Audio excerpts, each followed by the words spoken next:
Fala pessoal do nono ano do Colégio Curso Universo, tudo bem? Aqui com vocês mais uma vez, professor Pedro Henrique, professor de História. Sejam bem-vindos a mais uma videoaula de História aqui no canal da escola, tá? É um prazer aqui mais uma vez estar mais uma semana com vocês através dessas aulas remotas, beleza? Então, como vocês já sabem, a gente vem trabalhando de acordo com a linha e com a visão aí do livro de vocês, tá? Com a parte da cronologia. Então a gente vai seguindo. Na última aula, acredito que a gente trabalhou sobre a psicanálise, tá? Naquele período ali, no período entre guerras, tá? Então a gente estava falando mais na parte de história geral, tá? De história que trata das questões mais exteriores ao nosso país. E a partir de hoje, a gente vai seguindo a linha do livro de vocês, mas seguindo a parte mais de história do Brasil, tá? Dentro desse contexto que a gente viu ali, pós Primeira Guerra Mundial, década de 20, década de 30, tá? Onde a gente viu todo aquele contexto ligado à Europa. Agora a gente vai conhecer o que estava se dando aqui no Brasil naquele período ali tão turbulento, onde a Europa começou a ter sérios problemas, principalmente ali pelo descontrole ali em relação à parte da economia, com a queda da bolsa de valores e outras coisas que a gente já comentou, beleza? Então a questão do nono ano de vocês, da turma, é que história ela vem a partir de uma única disciplina, mas com perspectivas aí que tem história do Brasil e história geral, tá? A partir de quando vocês chegarem no médio, que tiver primeiro ano, aí tem história da arte e a parte de história geral. Quando vocês chegarem no segundo ano, aí vocês têm história geral, história do Brasil, e terceiro ano da mesma forma. Então acredito que vocês vão ter uma absorção melhor, e vai ter com dois professores, duas disciplinas, uma absorção dentro dos conteúdos de história de uma maneira mais saudável, tá? Então acredito que nos próximos anos vocês irão se adequar melhor a esse quesito, tá? Então aqui no nono ano, vocês concluindo dessa forma, história ela vai justamente se desbruçar por esses dois caminhos, história geral e história do Brasil, tá? Então se a gente trabalhou a parte da história geral, o contexto lá da Primeira Guerra e a ascensão dos Estados Unidos, década de 20, década de 30, todo o contexto que teve, né, todo o reboliço que teve, principalmente na economia. Agora a gente vai voltar um pouquinho num período mais, vai se concentrar mais na questão nacional do nosso país, tá? Então é por isso que hoje a aula é um pouco falando, introduzindo sobre o fim da Primeira República, tá? Então eu trouxe aqui, como vocês já estão vendo no slide, trouxe especificamente a página onde se encontra aí para vocês seguirem, para vocês irem se atualizando, tá? Acredito que vocês possam ter uma preferência maior por história do Brasil do que história geral, tá? Mas são duas visões, são dois contextos que dá pra gente trabalhar tranquilamente, tá? Então quem não gosta de história do Brasil acaba gostando aí com o passar do tempo, através das aulas sendo um pouco mais dinamizadas, tá?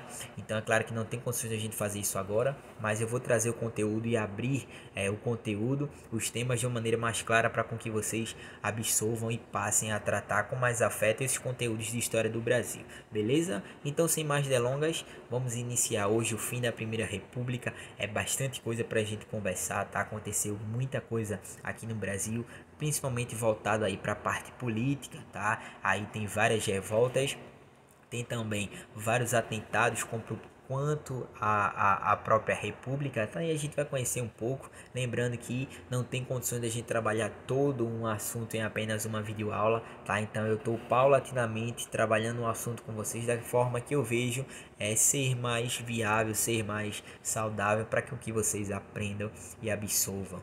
Beleza? Então, fim da Primeira República. Trouxe aqui o primeiro slide para vocês, bem tranquilo, para a gente começar a conversar, a refletir e trabalhar a forma e o contexto que o Brasil estava naquela década de 20, década aí que passou em diante as questões da Primeira Guerra Mundial, que a gente viu lá com a ascensão dos Estados Unidos, beleza? Então, ó, o Brasil na década de 20, destaquei para vocês lá em cima que existia uma crise financeira, tá? E essa crise financeira, ela tinha uma luta de classes aí muito consolidada naquele cenário político e econômico aqui no Brasil, tá? Que era justamente a burguesia industrial e as oligarquias cafeeiras. Então vamos por partes. Quando a gente fala de burguesia, a gente tá falando de um grupo hegemônico, tá? Um grupo de elite, um grupo que por conta de todos esses adereços, ele ganha esse caráter de burguesia, tá? Que é justamente ali os burgueses, aqueles que tinham um certo capital,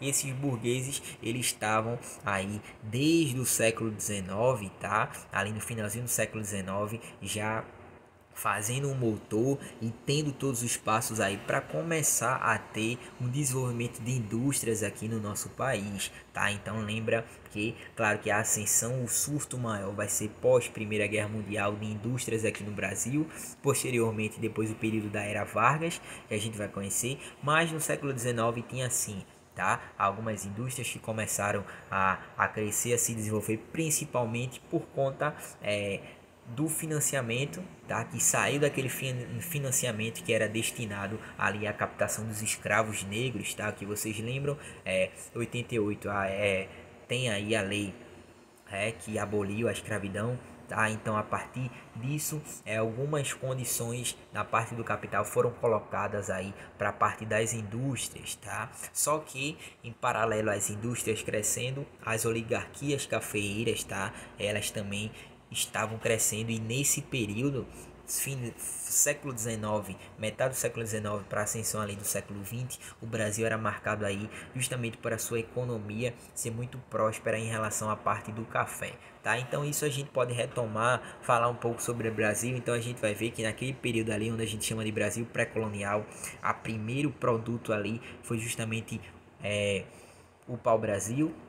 Depois do pau-brasil, a gente veio ali ter o início do açúcar, que foi abundante, e principalmente na questão aqui do Nordeste, com destaque a Pernambuco, tá? Depois do açúcar, é claro que nesse meio termo tem questões econômicas de subsistência e tudo mais, mas depois do açúcar a gente vem outros elementos chegando na parte dos metais preciosos, tá? No ouro, a gente vai ter também ali a parte do algodão e tudo mais. Então vocês podem ver que a nomenclatura é errada, mas existem alguns ciclos econômicos que existem no Brasil. Quando a gente trata de ciclo, é claro que vem na nossa mente nenhum produto substitui o outro, e não foi dessa forma, tá? Na medida que o pau-brasil estava, outros produtos estavam sendo comercializados, outros produtos estavam sendo exportados aqui também, tá? Só que ele ganha um caráter de prioridade, ele que ganha um caráter de ser um produto principal. Por isso que na historiografia aparece às vezes como ciclo, tá? Só que chegou também o período, chegando ali no século XIX, na metade para o século XX, o período que chamam de ciclo de café, tá? Que é justamente ali a maior participação do Brasil, tá? Em relação a 75% em relação à economia mundial do café, era o Brasil que estava produzindo, tá? E isso, claro, teve uma economia, um desenvolvimento muito bom para o Brasil, mas também passou por vários declínios, principalmente ali na quebra da Bolsa de Valores de 29, tá? Que a gente vai falar um pouco mais lá na frente, beleza? Então são essas duas imagens que eu coloquei aqui para vocês, ali a parte das grandes das grandes partes das safras de café, tá? E lá do outro lado a parte das indústrias que começavam a ter uma consolidação mais efervescente aqui no Brasil, beleza? E aqui em cima eu destaco para vocês que diversos grupos sociais reivindicavam uma maior participação. Então tava aí os intelectuais, tava aí outros políticos que estavam à margem ali das grandes oligarquias naquele período, tava aí os militares que a gente vai falar hoje, tá? Tava aí a parte dos trabalhadores e várias outras camadas sociais que estavam buscando mais autonomia política, queriam estar por dentro aí do mercado, tanto internacional, tanto nacional, querendo fazer parte aí desses grupos de elite, tá? Então o Brasil da década de 20 era um Brasil que estava passando por uma turbulência em relação a essas grandes classes sociais que queriam uma maior autonomia naquele cenário ali pós Primeira Guerra Mundial, beleza? Então, a introdução que eu faço para vocês é dessa forma, lembrando que falando na economia, falando de indústria e falando de café, tem outros conceitos, tem outros elementos no meio que a gente pode destacar também naquele período da década de 20, como as próprias revoltas. Teve a revolta da vacina, tá? Então teve um período aí de reurbanização, tá? E avanço da medicina, gerou posteriormente ali a revolta da vacina. Teve também a ascensão aí do período da economia da borracha, tá? Teve a parte das classes trabalhadoras se unirem aí, fazerem várias greves, tá? 1917, 1920 é um período aí marcado por uma conscientização maior em melhorias de trabalho e várias outras características que fizeram com que o Brasil da década de 20 fosse um Brasil digamos que turbulento em vários conceitos político, social e econômico naquele momento, tá? Passando aqui para vocês. Agora a gente vai falar de uma parte bem mais específica, tá? Falando um pouco sobre como o povo brasileiro ele se dava naquele momento, tá? Ele tinha sua estrutura, tá? Econômica, política e social naquele período, tá? Então coloquei aqui a sociedade tradicional, lembrando que tudo isso está no livro de vocês. Aí eu venho puxando o gancho, venho bebendo da fonte do livro, tá? Então, ó, primeira setinha, oligarquias locais eram controladas pelos coronéis. Então, naquele período, os coronéis, que eram grandes líderes, grandes proprietários de terra, tá? Que tinham várias terras em relação à grande agricultura, em relação aos grandes pastoreios, cultivo aí de grandes substâncias, de grandes produtos, eram comerciantes também, tá? A parte do café, a parte também do próprio gado, produtos de subsistência. Então esses coronéis eles tinham um domínio sobre vários aspectos dentro da economia e eles acabam ganhando uma liderança e ganhando aí um aspecto e um elemento aí também de violência, tá? Por mandar, por controlar, por influenciar, tá? E fazer mudar todo o jogo político naquelas regiões, tá? Principalmente aqui no Nordeste e também em outras regiões aí do país. Então a parte do coronelismo, tá? A parte aí das fraudes em relação aos votos, a parte dos coronéis de mandar em todo mundo, ter aí os seus peões, tá, que faziam aquilo que eles mandavam, matavam o pessoal e tudo mais. Então os coronéis eram figuras aí que faziam parte aí da economia e que acabavam mandando nas suas regiões, beleza? Eram poderosos aí que acabavam explorando aí a sua autonomia no poder. Tá? Embaixo a gente tem também a ascensão dos líderes religiosos naquele período, tá? Que exerciam influência sobre a população. Então, nesse período, muita gente que passava por uma condição muito ruim ali de saúde, de condição de vida, então eles clamavam ali por um líder messiânico que salvasse a população naquele período. Então apareceu vários, tá? Principalmente no sertão aqui nordestino, tá? Então líderes religiosos eles acabavam saindo, fazendo ótimos discursos e levando a população aí a clamar por uma melhoria de vida, tá? E então eles exerciam uma influência gigantesca sobre a população, lembrando que quando eu falo que eles exerciam influências, eles exerciam, mas eles exerciam de acordo com o povo, tá? Eles não estavam fielmente atrelados à parte do governo e da república, por isso que a república também acabou mandando cessar, limitar vários movimentos messiânicos, movimentos religiosos nesse período aí da Primeira República, tá? Inclusive Getúlio Vargas, que a gente vai ver em próximas aulas. Terceiro ponto, a vida dos sertanejos. Então tem mineradores, lavradores, homens livres, homens que tinham poucas condições, comerciantes, artesãos, tá? Os chamados sertanejos, chamados pejoritariamente, tá? De sertanejos aí nesse período, porque eram pessoas do sertão que faziam várias funções aí que ninguém naquele período queria fazer, tinha uma condição de vida em relação a muito trabalho, a pouco salário, uma condição de vida que eles não tinham uma alimentação muito boa, não tinha moradia, não tinha um salário digno. Então era a vida dos sertanejos aí, principalmente que eu venho falando é na parte do Nordeste aqui, tá? Porque nesse período as oligarquias centradas ali, quando eu falo de oligarquias eu estou falando de pequenos grupos políticos e econômicos que tinham a dominação dentro do governo federal naquele período, tá? Então era São Paulo, era Minas Gerais, tá? Eram grandes polos aí que faziam revezamento ali do poder, tá? E eles não tinham uma visão para pessoal que estava à margem ali da sociedade, como no caso a parte do sertão aqui do Nordeste, tá? Então, por último, do que o livro de vocês destaca de uma forma bem tranquila, e eu vou destacar aqui para vocês também, teve ainda no século XIX, tá? No final do século XIX, chegando aí no século XX, o que a gente chama o movimento do cangaço, tá? Os cangaceiros, acredito que vocês já ouviram falar da história dos cangaceiros, que nada mais eram do que aventureiros, tá? Grupos aí de pessoas que ficaram à margem da sociedade naquele período e começaram a lutar contra esse regime aí de benefícios próprios da própria república e contra a polícia também, tá? Então, para alguns eles eram considerados heróis, porque eles tiravam aí dos coronéis, eles assaltavam as fazendas dos coronéis, dos grandes proprietários de terra. Então eles pegavam ali o que eles queriam e levavam para a população mais pobre e usufruíam também. E para uns eram considerados bandidos, porque eles realmente faziam cometiam assassinatos, tá? Assaltavam, saqueavam várias cidades, usavam da força, controlavam várias populações. Então naquele período ali eles eram vistos como, para a população mais pobre, como heróis, que foram pessoas que tiveram uma ação que todo mundo queria ter, que era lutar contra essa autonomia do Estado, tá? Por uma melhoria de vida, mas nem todo mundo tinha uma força para isso, tinha uma vontade para isso, tinha um certo medo, um certo receio, tá? Então o cangaço no fim do século XIX, a ascensão além do século XX, ele ganhou muito destaque, tá? Principalmente com figuras principais, que era justamente o Lampião, tá? Que é justamente que está aqui embaixo, com Maria Bonita. Maria Bonita, a primeira mulher aí a fazer parte do grupo dos cangaceiros, tá? Esposa de Lampião, de Virgulino Ferreira.